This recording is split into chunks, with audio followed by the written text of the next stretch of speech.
Assalamualaikum warahmatullahi wabarakatuh. Perkenalkan, saya Dina Itsmi Datuzarko dari Tadris Biologi A semester 4 dengan NIM 20081060008. Pada kesempatan kali ini saya akan menjelaskan terkait siklus atau daur karbon dan oksigen untuk memenuhi tugas praktikum mata kuliah ekologi.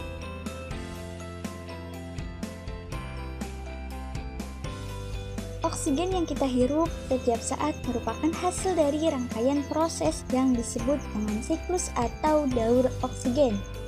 Nah, oksigen ini merupakan komponen paling penting bagi kelangsungan makhluk hidup, terutama bagi manusia dan hewan.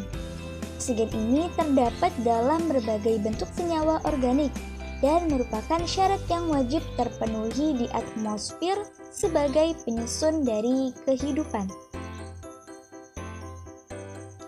Siklus oksigen berkaitan erat dengan siklus karbon, yaitu kaitannya antara siklus karbon yang akan menghasilkan oksigen melalui proses fotosintesis, sedangkan siklus oksigen yang akan menghasilkan karbon dioksida melalui proses pernafasan atau respirasi. Nah, dalam siklus ini ada beberapa proses atau tahapan yang akan terlibat dalam daur karbon dan oksigen. Di antaranya ada fotosintesis, respirasi, kebakaran, dan penguraian atau dekomposisi. Tahapan atau proses yang pertama yaitu ada fotosintesis. Proses fotosintesis dilakukan oleh tumbuhan untuk memperoleh energi dan makanan yang terjadi di dalam klorofil. Selama proses ini, tumbuhan mengambil karbon dioksida dari udara dan menyerap air melalui akar-akarnya. Adanya klorofil pada daun, serta dengan energi yang diperoleh dari matahari, karbon dioksida dan air diubah menjadi oksigen, gula, dan uap air. Oksigen dilepaskan oleh tumbuhan ke atmosfer sebagai hasil sampingan. Proses yang kedua atau tahapan yang kedua yaitu ada respirasi. Hewan dan tumbuhan memerlukan energi dalam kehidupannya. Energi diperoleh melalui proses yang disebut dengan respirasi atau yang lebih dikenal dengan bernafas. Respirasi ini melibatkan pemecahan gula atau karbohidrat dan oksigen. Hewan dan tumbuhan akan mengambil oksigen dari atmosfer atau udara dan melakukan proses pemecahan karbohidrat. Proses ini akan menghasilkan karbon dioksida, air, dan juga energi. Karbon dioksida menjadi hasil sampingan dari proses ini dan dilepaskan kembali ke udara. Kemudian tumbuhan melakukan respirasi sepanjang waktu, namun dapat melakukan fotosintesis sepanjang waktu siang atau selama ada penyinaran atau matahari.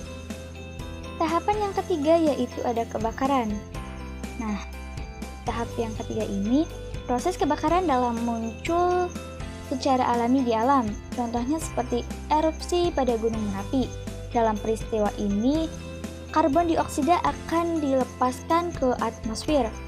Nah, saat ini banyak kegiatan manusia yang meningkatkan jumlah polutan di udara termasuk karbon dioksida, seperti halnya asap rokok, pabrik, pembakaran kayu, tambang, energi nuklir, dan juga lain sebagainya. Semua aktivitas ini dibarengi dengan sikap yang tidak bertanggung jawab, meningkatkan semua gas berbahaya di udara dan menyumbangkan pada pemanasan global.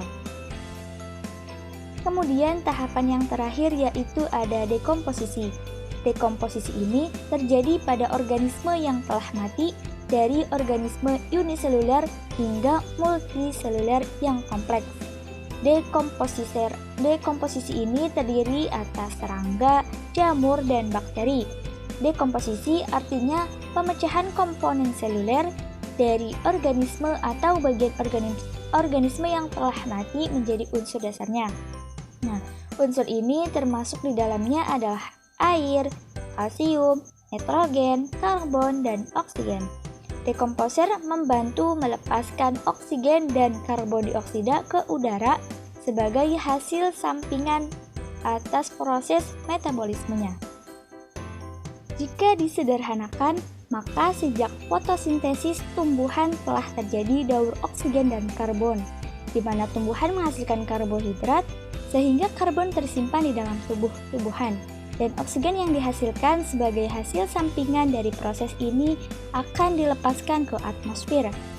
Melalui proses respirasi dan pembakaran, oksigen di atmosfer akan digunakan dalam menghasilkan energi dan karbon dioksida pun dihasilkan sebagai hasil sampingan.